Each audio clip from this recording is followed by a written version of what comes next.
አሉላ አባ ነጋ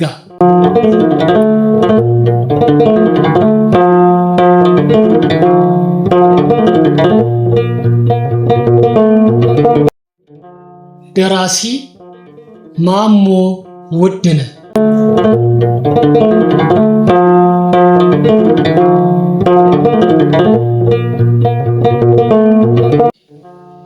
በታሪክ ሚዲያ ተዘጋጅቶ የቀረበ የታሪካዊ ልቦለድ ትረካ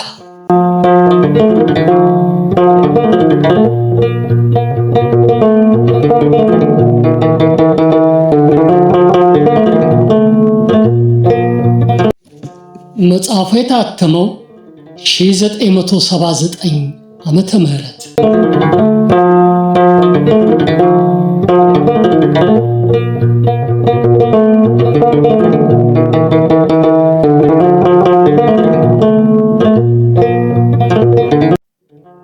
ውድ የቻናላችን ተከታታዮች እንዴት ከረማችሁልን? የቆራጡን ጀግና አሉላ አባ ነጋን ታሪካዊ ልቦለድ ትረካ ክፍል 15 አሁን ይዘን ቀርበናል። በዚህ ትረካ ራስ አሉላ በተዳሊ ጦርነት በማረኳቸውና ከጣሊያኖች ጎን ተሰልፈው ወገኖቻቸውን በወጉ ኢትዮጵያውያኖች ላይ በሞት በስራትና በ40 ጅራፍ ግርፋት እንዲቀጡ መወሰናቸውን አፄ ዮሐንስ እኔ ሳልፈቅድልህ ስለተዋጋ ቀኝ እጄን ቆርጠዋለሁ የሚል መልእክት ቢልኩላቸውም በኋላ ግን ሐሳባቸውን ለውጠው እሰይ አበጀ ማለታቸውንና የጣሊያን ሰላዮች እንደሆኑ ተደርሶባቸው ራስ አሉላ ዘንድ የታሰሩት የኢጣሊያ ዜጎች ሎርድ ፖርታል በተባለ እንግሊዛዊ መልእክተኛ አማላጅነት ምሕረት ተደርጎላቸው ከስር እንደተለቀቁ አፄ ዮሐንስ ምጽዋን ከጣሊያኖች ጋር ተፋልመው ለማስለቀቅ ቢፈልጉም የማህዲስቶች እንቅስቃሴ እየገፋ በመምጣቱ ቅድሚያ በእነሱ ላይ መዝመት እንደሚገባ አምነው በእነሱ ላይ ለመዝመት እንደወሰኑና ሌሎቹንም ታሪኮች እናደምጣለን። እናንተም ይሄ ምርጥ የሆነ የታሪካዊ ልቦለድ ትረካ ሳያመልጣችሁ ከመጀመሪያው እስከ መጨረሻው በትኩረት እንድታዳምጡና እንድትከታተሉ እንዲሁም ቻናሉን ሰብስክራይብ፣ ላይክ፣ ሼር እና ፎሎ እንድታደርጉ በትህትና እየጠየቅን አሁን ወደ ሙሉ ትረካው እናመራለን።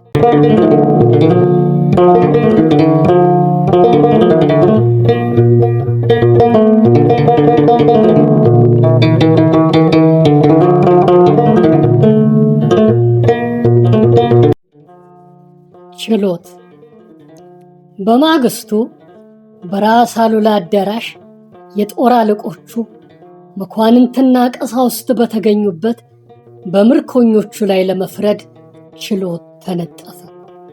በሥርዓቱም መሠረት ራስ አሉላ ከመካከል፣ የጦር አለቆቹ ግራና ቀኝ ተቀመጡ።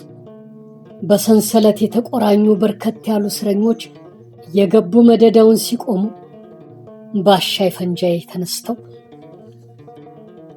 አገራችሁንና መንግስታችሁን ከርታችሁ ከጠላት ጎን ተሰልፋችሁ ወቅታችሁ የጌታ ራስ ትእዛዝ ሆኖ እዚህ ደረሳችሁ እንጂ እንደኛ ቢሆን ኖሮ እዚያው ተዳሊ ላይ በፈረድንባችሁ ነበር።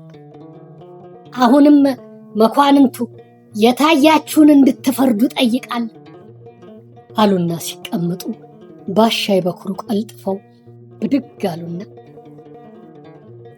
አገራቸውን ንጉሠ ነገሥታቸውን ጌታ ራስ አሉላን ከርተው ከጠላት ጋር ሆነው እኛን ከወጉን ምን ውጣ ውረድ ያስፈልጋል? በሕዝብ ፊት ሲሰቀሉ ይታየን ብለው ተቀመጡ። ከምርኮኞችም አንዱ አቤት አቤት ጌታዬ አቤት ብሎ ሲጮህ ተናገር ተብለሃል ተናገር አሉ አጋፋሪ። እኛ አገራችንን በውዴታችን አልወጋንም። ይውላችሁ እኛ አገራችንን በውዴታችን አልወጋንም። ተታለን ተገደንና ሳናውቅም ነው የወጋነው። ባላምባራስ ክፍለ ኢየሱስ ሰብስበው አታለውን ነው የተሰለፈን። ከድሃ ጥፋት ከጌታ ምሕረት አይጠፋምና ማሩን እባካችሁ ብለው መሬት ላይ ወደቁ። በዚህ ጊዜ ሹም አብዱል ቃድር ተነስተው ጠላት በምጽዋ በኩል ሲገባ ያሁኑ መጀመሪያው አይደለም። ከዚህ ቀደም ቱርክ በዚያ በኩል ገብቶ እስከ ድባሯ ሲዘልቅ ብዙ ሕዝብ እንደፈጀ የታወቀ ነው። የእናንተ አባቶችም ለቱርክ አንገዛም እያሉ ሲገደሉ ሐሞተ ቢሶቹ አብረውት ተሰልፈዋል። ከምጽዋ ተነስቶ ከረን ሲገባ እንደዚሁ ብዙ ሕዝብ ፈጅቷል። ለድርቡሽ አንገዛም ብለው ከወደቁት አቀንቃኞች መካከል የቢንያም ሹም የነበሩት ድግለል ሐመድ መንሱራ ላይ ሲዋጉ በጀግንነት ሞተዋል። እንደዚሁም ከነገደ ባሪያ ሺህ አባብ ኮፊት ላይ ከድርቡሾች ጋር ሲዋጉ ወድቀዋል። አሁንም እንደሆነ ትላንት በጦርነት ድል የሆነው ጣሊያንም ምጽዋ ከገባበት ጊዜ ጀምሮ ብዙ ሕዝብ መፍጀቱን ታውቃላችሁ። ከሺህ በላይ ሕዝብ ፈጅቷል። እናንተም እኮ ሕፃናት አይደላችሁ። ይህን ሁሉ እያወቃችሁና እያያችሁ እየሰማችሁ ለጠላት አድራችሁ ሀገራችሁንና ንጉሳችሁን ከወጋችሁ ስትሰቀሉ ይታየኝ ብለው ተቀመጡ። መኳንንቱ እርስ በርሳቸው መታየትና መንሾካሾክ ጀመሩ። ራስ አሉላም ሁሉንም አንድ በአንድ በመመልከት ላይ እንዳሉ ደጃዝማች ኃይለሥላሴ ኧረ ለመሆኑ የት ባላባቶች ናቸው ብለው ጠይቁ። ራስ አሉላም እንደመቆጣት አሉ። ባላባት እኮ ማለት ከተወላጁ ጋር ከወገኖቹ ጋር ሆኖ ባዕድ እንዳይደፍረው ማንኛውንም መስዋዕትነት የሚከፍል እነዚህ ሆዳቸውን ለሞላላቸው ብቻ የተሰለፉና ወገንንና አገርን የካዱ ስለሆኑ ባላባትነት ቀርቶ ተወላጅነት እንደሌላቸው ሆነው ነው መቆጠር ያለባቸው። አገርንም ወገንንም ክደዋልና እስቲ እናንተ ፍረዱኝ አሉ። ከዚያ በኋላ መኳንንቱና የጦር አለቆቹ እየተነሱ እንደታያቸው እየተወቹ ምርኮኞቹ እንዲሰቀሉ ፈረዱ። ቀጥለውም ራስ አሉላ ከወንበራቸው ሲነሱ በችሎቱ የነበሩት ሁሉ ተነሱ። ራስም የኢትዮጵያ አምላክ የዮሐንስ ጸሎት እውነቱን ከስቶላቸዋል። ግማሻቸው እጅና እግራቸው እንዲቆረጥ፣ ግማሻቸው አፍንጫቸው እንዲፎነን ፈርዳቸዋል። ዳሩ ግን ምንም ቢበድሉ በቁመናቸው ማሰቃየት አግባብ ስላይደለ ዋና ዋናዎቹ በስቅላት በግዴታና እንበለ እውቀት ይወጉን በእስራትና በአርባ ጅራፍ እንዲቀጡ በንጉሠ ነገሥት ዮሐንስ ስም ፈርጃለሁ ብለው ፈረዱ።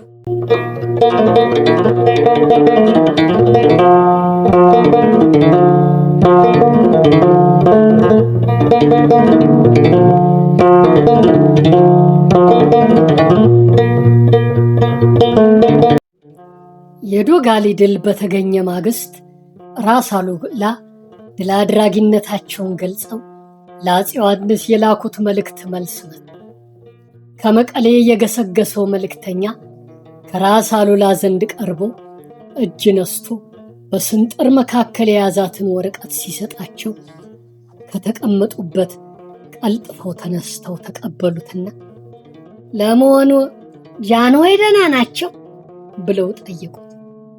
ራስ አሉላ አፄ ዮሐንስን ጌቶቹ ጌታዬ እያሉ ከማንቆለጳጰስ በቀር ጃንሆይ ብለው ሲጠሩ ተሰምተው ያውቁም ነበር ይባላል። በዚያች ዕለት ግን ጃንሆይ ብለው በመናገራቸው አብረዋቸው የነበሩት መኳንንቶቻቸው በመጠኑም ግራ ሳይገባቸው አልቀረም ነበር። የሆነ ሆኖ ለመልእክተኞቹ ማረፊያ እንዲሰጣቸው አዘዙና ወረቀቱን እንደቆሙ አነበቡት። ወረቀቱም እንዲህ የሚል ነበር። ይድረስ ለራስ አሉላ በምጽዋ በኩል ከመጡት ጣሊያኖች ጋር ጦርነት ገጥመ ድል መንሳትን ገልጥ የላክብኝን ተመለከቱት። ለመሆኑ ወደዚያ ሄደስ ጦርነት እንድትገጥም የፈቀደልህ ማን? ያዘመትካቸው ወታደሮች የኔ እንጂ ያንተ አሽከሮች አይደሉም። ይህን በማድረግህና ሳላዝ ጦርነት በመግጠም ቀኝ እጅህን እንደምቆርጠው እወቅ። ዮሐንስ ንጉሠ ነገሥት። ራስ አሉላ ወረቀቱን ካነበቡ በኋላ ተቀመጡና በከፍተኛ ዝምታ ታፈኑ። በሰመመንም ውስጥ ወደቁ። በወረቀቱ ጉልበታቸውን እየጠበጠቡ መተከዝ ጀመሩ። ደጃዝማች ኃይለ ሥላሴ ቀስ ብለው ተጠጉና ምን ነው ጌታዬ፣ አገር ደናም አይደል እንዴ? ጃንሆይ ደና አይደሉ? ብለው ጠየቁ።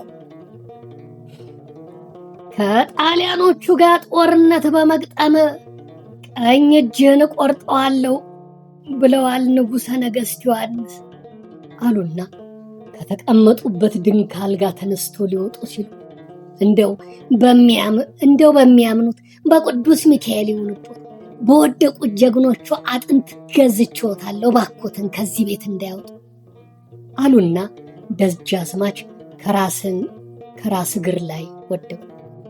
ገዝተህን አንሳልኝ፣ ልቀቀኝ፣ ንጹሑን ልቤን፣ ንጹሑን ነፋስ፣ ንጹሑን ፀሐይ ልመግበው፣ ንጹሐን ወገኖቼን፣ ንጹሑን አይኖቼን፣ ንጹሑን አገር ይመልከቱበት፣ ልቀቀኝ፣ የት እንዳልሄድም አሉ።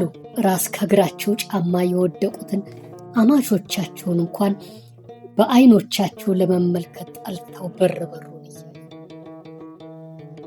ነገሩን የተመለከተ የቤት አሽከር ሁኔታውን ከደጅ ለነበሩ መኳንንትና የጦር አለቆች ነገረ። እየተሻሙ ገቡ። ምንም እንኳ ምክንያቱም ባያውቁም ሁኔታውን በመመልከት ብቻ ሁላቸውም ከራስ እግር ላይ እየተነባበሩ ወደቁ። ራሳቸውም ቢሆኑ ከድንክ አልጋቸው መነሳታቸውን እንጂ ወዴት እንደሚሄዱም ዓላማ አልነበራቸው። ከዚያ ሩጠው እንደ ወፍ በረው ከዮሐንስ ጫማ ወድቀው ይማሩኝ ለማለት ነበር ወይስ ደብረ ቢዘን ገዳም ገብተው ለመደወል ነበር? ወይስ ምጽዋ ወርደው እጃቸውን ለጄኔራል ካርሎ ጂኒ ሰጥተው ማረይ ሊሉ ነበር? ወይስ እንዳሉት በግቢያቸው እየተንጎራደዱ ከኩፊትና ከተዳሊ ጦርነት በድል አድራጊነት ሲመለሱ በንጹሕ ልቡ እልል ብሎ በንጹሕ ፍቅሩ ሆ ብሎ የተቀበላቸውን የአስመራን ነዋሪ ሕዝብ ፍረደይ ሊሉት ነበር? ብቻ ያም ሆነ ይህ ስንዝር መሬት ለመራመድ አልቻሉም ነበርና ከተነሱበት መቀመጫ ላይ ዘፍ ብለው ፊታቸውን ቅጭም አድርገው የመላዋ ትግራይ መኳንንት፣ መላው መሳፍንት፣ መላው የዮሐንስ ባለሟል ሁሉ መክሮ ዘክሮ እኛ እያለን የአንድ ገበሬ ልጅ እንዴት ሀገር ይገዛል? እንዴትስ የራስ ወርቅ ይደፋል ያለው ይህን ወረቀት ለማጻፍ አይደለም? ዳር ዳሩን ሲል የኖረው አሾክሿኪ ሁሉ ተሳካለት አይደለም አሉና ድንገት ብድግ ብለው ይቁረጡት፣ ካልፈለጉት ይቁረጡት፣ ነገ ካልተዋረዱ ይቁረጡት፣ የትላንቱን ጋሻቸውን ትላንት የሸለሙትን ነገ የማይፈልጉት ከሆነ ይቁረጡት፣ ይጉመዱት። እስከ ዛሬም አገሬን ወገኔን ንጉሠ ነገሥቴን በድዬ ከሆነ የንጹሐን አምላክ ይፍረደኝ። ትላንት በጎራ በኩፊት በተዳሊ የወደቁት ጀግኖች ንጹሕ ደም ሁላችንንም ይፋረደን። ዓለም ካልሳቀባቸው፣ ጀግና ካልታዘባቸው፣ አገሪቱ ካልተፋረደቻቸው ይቁረጡት። ለእኔ አንድ እጅ ብዬ ለእኔ ደም መፍሰስ ብዬ የኔ ቀኝ እጅ ይቆረጣል ብዬ አልፈራም፣ አልሸሽም፣ አገሬን አላሳፍርም። በእኔ የተነሳ የደሃ ገበሬ ዘር አይሰደም። ገበሬም ኩሩ ነው፣ ጀግና ነው፣ ልበ ሙሉ ነው፣ መካች ነው፣ ነጭ ከጥቁር አምራች ነው። ለአገሩ ነፃነት፣ ለዜግነቱ ክብር፣ ለሰብአዊነቱ ክብር፣ ለህልውናው ክብር ለወንድነቱ ክብር ከጠላቱ ጋር ይዋጋል። ጠላቱንም እየጣለ ይወድቃል። የገበሬ ክንድ፣ የገበሬ ልብ፣ የገበሬ መንፈስ ቆራጥ፣ ብርቱ፣ ቆራጥ፣ ጠንካራ መሆኑን ያላወቁ ካሉ በእኔ ቀኝ እጅ መቆረጥ ይረዱ። ስለዚህ አልሸሽም፣ አልዋሽም፣ ይማሩኝ ብዬም አለም። ትላንት ጠላቶቹን የጣለው የአሉላ እጅ ዛሬ በትግራይ መኳንንት አድማ ቢቆረጥ የደም ጠብታው ጎርፍ ሆነ ያጥለቀልቃቸዋል፣ እሳት ሆነ ያቃጥላቸዋል። ይቁረጡት። ቀኜ ቢቆረጥ በግራዬ የአገሬን ጠላት መክታል አሉና አይኖቻቸውን አፍጥጠው እያወዛወዙ ዝም አሉ።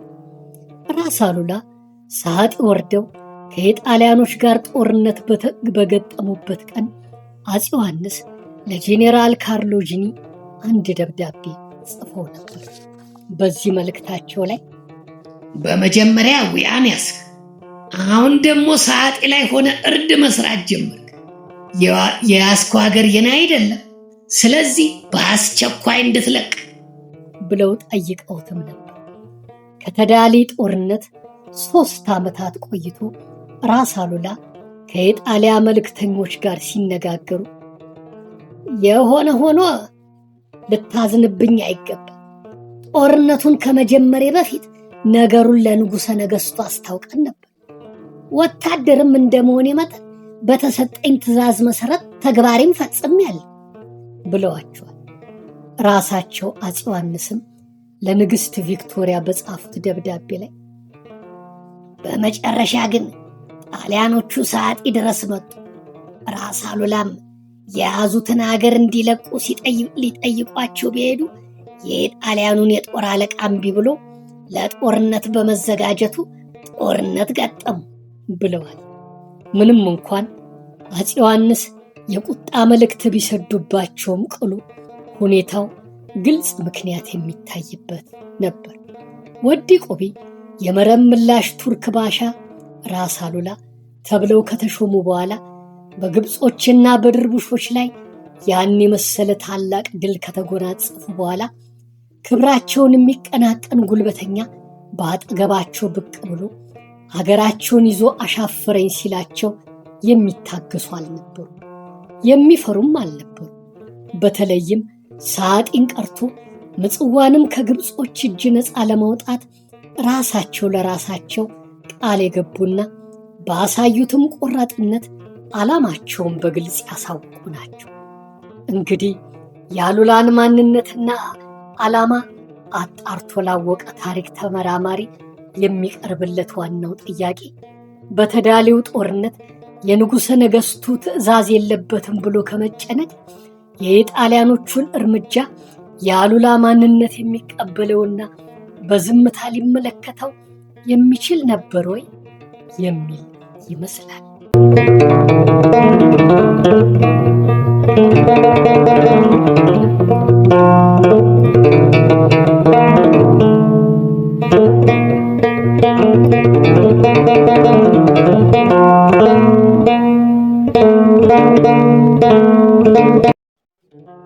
እርግጥ ነው በተዳሊው ጦርነት ንጉሠ ነገሥቱ በመጀመሪያ ተቆጥተዋል። ከጦርነቱ ይልቅ በእንግሊዞች አማካኝነት ነገሩን በሰላም ለመጨረስ ብርቱ ፍላጎት ነበራቸው። በጣሊያኖቹ ግፊትም እጅግ ማዘንና መበሳጨት አብዝተው ነበር። ታዲያ እኒያን ውል የማያውቁትን ጄኔራላቸውን ከፍተኛ ቁጥር ለነበረው ሰራዊት አዛዥ አድርገው ሀገራቸውን የያዘውን ጠላት እንዲጠነቀቁበት ሲልኳቸው መልሱም ጦርነት እንደሚሆን አስቀድመው ሳይረዱት ይቀራሉ ተብሎ ይገመታል። ያም ሆነ ይህ ንጉሠ ነገሥቱ የቀኝ እጃቸውን ቀኝ እጅ ሊቆርጡ ይቅርና ሁለተኛ እንኳ ጠንከር ያለ ቃል አልተናገሩ። እንዲያውም የጄኔራላቸውን ውሳኔና ሥራ ደግፈው ከሚከራከሩበት ምርጫ ላይ ደረሱ። በአጠቃላይ ግን የተዳሊው ጦርነት በ19ኛው ክፍለ ዘመን መጨረሻ ላይ በነበረው በኢትዮጵያ ታሪክ ውስጥ ከፍተኛውንና ደማቁን ምዕራፍ ይዟል። በአፄ ዮሐንስና በኢጣሊያኖችም መካከል ብርቱ ፉክክር በመቀስቀሱ ንጉሥ ምኒልክን ሊያበረታታና ሊያጎለብት ምክንያት ሆኗል። የራስ አሉላን ማንነት፣ ቆራጥነትና የጦር ስልት ችሎታ ለመጀመሪያ ጊዜ በአውሮፓ ጦር ላይ ድል ሊጎናጸፍ በመቻሉ ዝናቸውን ከአድማስ እስከ አድማስ አሸጋገሩ። ለአድዋው ጦርነትም የመጀመሪያው ምዕራፍ ሆኖ ለመጠቀስና የኢትዮጵያንን ማንነት ለመላው ዓለም ለማሳወቅ መነሻ ሆነ። ራስ አሉላ በጥር ወር ተዳሊ ላይ ያን የመሰለ ድል ተጎናጽፈው ወዲያው በየካቲት ወር ደግሞ ምጽዋ ለነበረው የኢጣሊያ ጦር አዛዥ በአስመራና ምጽዋ መካከል የነበረው የንግድ ግንኙነት መቋረጡ ተገቢ ያለመሆኑንና እንዲቀጥል ከልብ የሚፈልጉ መሆናቸውን ኢጣሊያኖችም ምጽዋ ብቻ ለጊዜው እንዲቀመጡ እንጂ ከዚያ ውጭ እንዲሰፍሩ የማይፈቅዱላቸው መሆኑን ገልጸው ጻፉለት። እርሱም በወዳጅነትና በሰላም ለመኖር የሚፈልግ መሆኑን ለወዳጅነቱም ማሰሪያ አሉላ ያሰሯቸው ጣሊያኖች እንዲለቀቁለት አጥብቆ የሚመኝ መሆኑን ጻፈላቸው። የተዳሊው ጦርነት ያስገኘላቸውን ውጤት በቀስታ ለማጣጣም የፈለጉት አሉላ አንደኛ ከመቀሌ ቤተ መንግሥት ተከታትሎ የሚሰጠውን ውሳኔ መጠባበቅ ሲሆን፣ በሌላ በኩል ደግሞ ከኢጣሊያኖች ጋር ለመነጋገር የሚያስችላቸውን ዘዴ መቀየስ ጀመሩ። ሳጢና ተዳሊ ላይ የአሉላን ክንድ የቀመሱት ጣሊያኖች እግራቸውን ሰብስበው ምጽዋ ላይ ብቻ በመቀመጣቸው ንጉሠ ነገሥቱ ሲደሰቱበት፣ አሉላ ደግሞ ዱላቸውን ካቀመሱ በኋላ ቀደም ብሎ ከእንግሊዞች ጋር ያደረሱት ስምምነት እንዲከበር በጦርነቱም ከኢጣሊያኖች ጋር ሆኖ የወጓቸውን ባላምባራስ ክፍለ ኢየሱስን፣ ፊታውራሪ ደበበ አርያንና የእነርሱም ተከታዮች የነበሩትን የአሳውርታ ተወላጆች ከሰፈራቸው እያወጡ ጣሊያኖች እንዲሰጧቸው፣ ምናልባትም ደግሞ ጣሊያኖች እንደገና አንሰራርተው ለጦርነት የተሰለፉ እንደሆነ በእጃቸው ያሉትን እስረኛ ጣሊያኖች ከፊት አስቀድመው ለመዝመት እንዲመቻቸው የጣሊያኑን የጦር አለቃ እያለዘቡ ንጉሠ ነገሥቱ የጣሊያኖቹን ጠላትነት አምነውላቸው ጦርነቱን እንደገናም ለማስነሳት እንዲፈቅዱላቸው ለማድረግ ረቂቅ ዘዴያቸውን በትዕግስት ማቀነባበር መሩ። የጣሊያኑ የጦር አለቃ የአሉላ ጥያቄ እጅግ ስላሳሰበውና አምኖ የተጠጉትን እነ ክፍለ ኢየሱስንም አሳልፎ ለመስጠት በመቸገሩ ክፍለ ኢየሱስን ወደ ሀልሃል እንዲሸሽ ሰደደ። ለክፍለ ኢየሱስና ለተከታዮቹ ስለ አገልግሎታቸውና ወደፊትም ሲያስፈልግ ለሚሰጡት አገልጋይነት በወር 1000 ብር ደሞዝ መደበላቸው።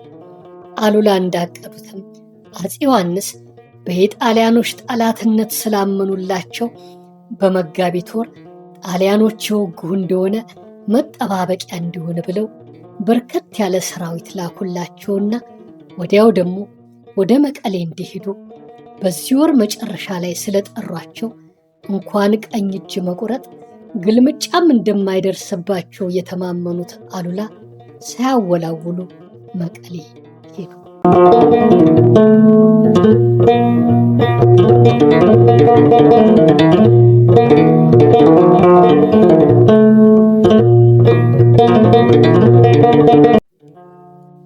አስቀድመው ማለፊያ የባህር ዕቃዎች ገጸ በረከት ወደ ቤተ መንግሥቱ የላኩት አሉላ ከአስመራ እንደገሰገሱ መቀሌ ገብተው ልረፍ ወይም የመንገድ ልብስ ልለውጥ ሳይሉ በቀጥታ ወደ ቤተ መንግሥቱ ሄደው ጌታቸው የሸለሟቸውን ዲሞፍተር ካሽቀራቸው ተቀብለው ጌታቸው ከነበሩበት እልፍኝ ገብተው መሬት ስሞ ሲቆሙ በልበልሲ ናሳመኝ መቼስ ምን ይደረጋል ብለው ሩቅ አገር ሄዶ ተለይቶ ኑሮ እንደተመለሰ የበኩር ልጅ አቅፈው ሳሟቸው እንጂ እንዴት ሰነበትክ ብለው እንኳን ዝም አላሏቸው። ወደ እልፍኝ ከመግባታቸው በፊት ድንጋይ ተሸክመው ገብተው ይማሩኝ እንዲሉ ባለሟሎች ሲገጥሟቸው እኔ አሉላ ወንዱ ምን በበደሉ የሀገሬን ጠላት የጌታዬን ጠላት የጣልኩበት ጌታዬ የሸለሙኝ እንዲሞፍተር ይዤ ገባለሁ እንጂ እንደ ወንጀለኛ ድንጋይ ተሸክሜ አልገባም ብለው ነበር የገቡት። በል እንኳን ደህና መጣ፣ አሁንም ሂድና አንተም ሰውህም ረፉና ነገ እንነጋገራለን ብለው ንጉሠ ነገሥቱ ጊዜያዊ ረፍት ፈቀዱላቸው። በማግስቱም በመጀመሪያ ገብተው እጅ ነስተው ሲቆሙ በል እስቲ ዱለኛው ተቀመጥ ተባሉና በተለመደው የክብር ቦታቸው ተቀመጡ። ሁሉንም በሚገባ በዝርዝር ተረድቼዋለሁ። ሐሳቤማ በሰላሙ ሊያገኛል መስሎኝ ነበር። ደም እንዳይፈስ መጠንቀቅ ይገባል ብዬ ነበር። መቼስ ምን ይደረጋል? አሁንስ እንደ ቀድሞ ወደ ላይ ብቅ ጥልቅ ይላሉ ወይንስ ምጽዋ ብቻ ናቸው አሉ አፄ ዮሐንስ ዱለኛው ብለው አዲስ የቅጽል ስም ያወጡላቸውን ጄኔራላቸውን እየተመለከቱ። አይ ለጊዜው ከምጽዋ ብቅ ለማለት አልቻሉም። ውሎ አድሮ ግን ማስቸገራቸው የማይቀር መሆኑን ጌታዬ እንዲረዱት ያስፈልጋል አሉ ራስ አሉላ ፊታቸውን ቀጭም አድርገው። ለእርሱ መቼም እያደር ይመከርበታል። እስተዚያው ግን መጠንቀቅና በሰላም ሊያልቅ እንዲችል መመካከር ይገባል አሉ ንጉሠ ነገሥቱ። ራስ አሉላ መቀሌ ሰነባብተው ስለነበር ከመቀሌ በስተቀር ከተከዜ መልስ እስከ ቀይ ባህር ባለው አገር ሁሉ ሊሾሙ ነው እየተባለ ሲወራላቸው ሰነበተ። በመጨረሻም ወደ ግዛታቸው ሲመለሱ የአፄ ዮሐንስ የልብ ታማኝ የነበሩት ራስ አጎስ አብሮ ይሰንብት ተብለው የአሉላም ልዩ ተመልካችና አማካሪ አይነት ሆነው አብረው ሄዱ።